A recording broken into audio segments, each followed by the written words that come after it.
Good day, everybody. I'm Shmi, and normally I make guides for Path of Exile's Ruthless mode, although this guide is a build that I specifically designed for Standard League. If you're enjoying the content, please hit that like button, and feel free to subscribe if you'd like to see more.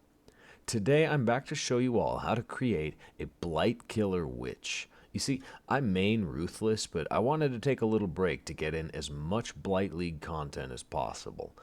That meant I needed to design a standard League starter build that was especially good in Blight encounters. What I came up with was a double Herald, double Curse, Ice Nova, Arcanist Brand, Occultist Witch. I just call her the Blightkiller Witch for short. She wears Templar armor and wields a one-handed caster weapon, your choice, but daggers are technically best, as well as a Templar shield.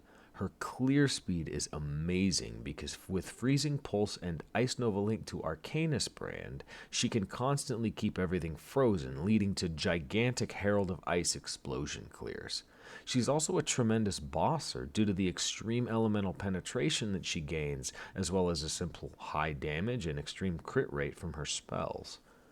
With the Unholy Authority Ascendancy, we can easily gain the ability to not only apply a second curse, but also to affect any monster regardless of hexproof.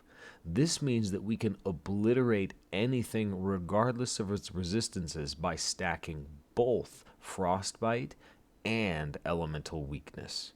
While we're mapping, those curses will greatly increase our damage and our ability to keep everything frozen. While we're fighting in the Blight, they'll slow down monsters, and they'll increase the damage those monsters take from our elemental towers. In your Blighted maps, you can even specialize in a tower type by trading out Frostbite for either flammability or conductivity, so that your Flame or Lightning tower death traps gain a double curse benefit.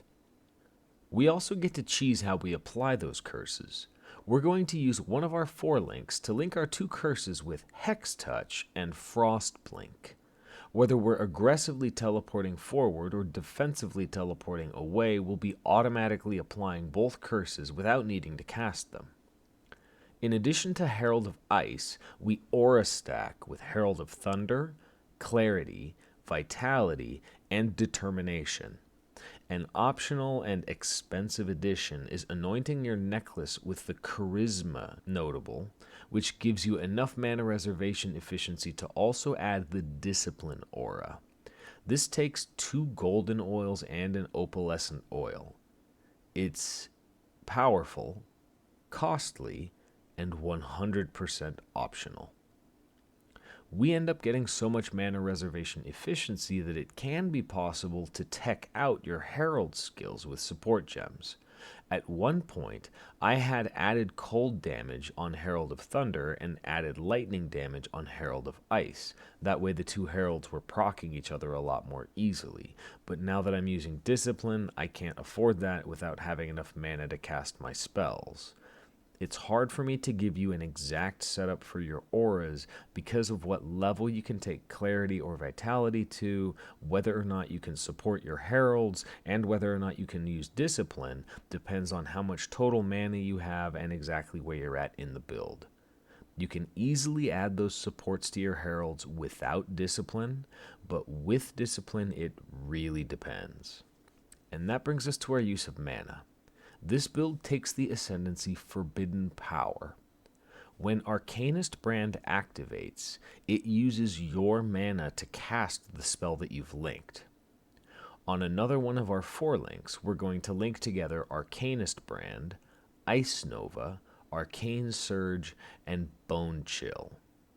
Our mana regeneration flies through the roof because of Arcane Surge, Forbidden Power turns Arcanist Brand into a power charge generator, and the constant bone-chilled Ice Novas make pack clearing quick and easy.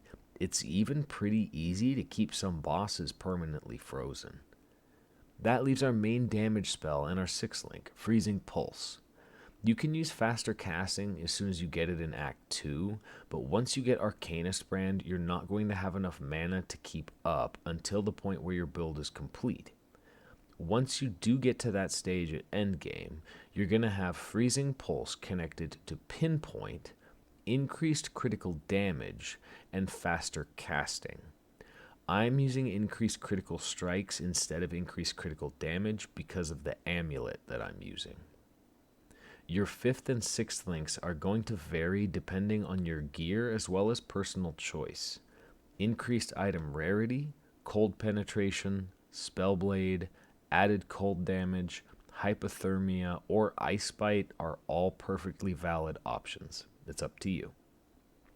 For leveling your passive tree, you get to be lazy. It's difficult to say how to level up exactly because you can be very greedy and just take whatever sounds good at the time. Your essential pieces like Divine Shield and Runebinder aren't really needed until you get the build fully set up. The only thing that you want to rush to get are all of your aura passives. Head up here first to get your Herald mana reservation efficiency, and then, once you've gotten that, head through the build over to the Sovereignty cluster. You'll also want to take the Life Mastery for plus 50 life, as well as the 8% increased damage per aura on you Aura Mastery. Beyond that, you can just take whatever you want at the time, and save Divine Shield, Runebinder, and the Energy Shield Leech and Freeze Duration cluster for last. As a bit of general advice, what I can tell you is throughout the campaign, your damage slaps at all times. Running 2 Heralds with Freezing Pulse makes it easy to kill anything, and your concern is almost always defensive, so I'd suggest that you focus on your defense first. This here is as far as I've gotten, and my plan eventually is to take the Area of Effect and Spell Crit nodes that I've already unlocked, but to be honest, this character was supposed to just let me play Blight all day, and I've gotten to the point where I'm crushing Blight non-stop, so it's hard for me to really think beyond this with the passive tree. Just fill out whatever sounds good if you manage to push beyond level 90. For your Ascendancies, take Vile Bastion first. The flat energy shield regeneration and the stun immunity are extremely helpful during the campaign. Second, take Forbidden Power. Arcanist Brand now chugs you into maximum power charges at all times and your crit rate explodes. Take Void Beacon third, and then get your Eternal Labs done as soon as possible and get Unholy Authority. You're going to be a little frail early on in the endgame, so take it slow until you get yourself a decent set of gear and overcapped resistances. Once you have enough armor and energy shield, you're going to feel enormously tanky due to the combination of being somewhat tanky, but being able to prevent everything around you from fighting back by constantly freezing it.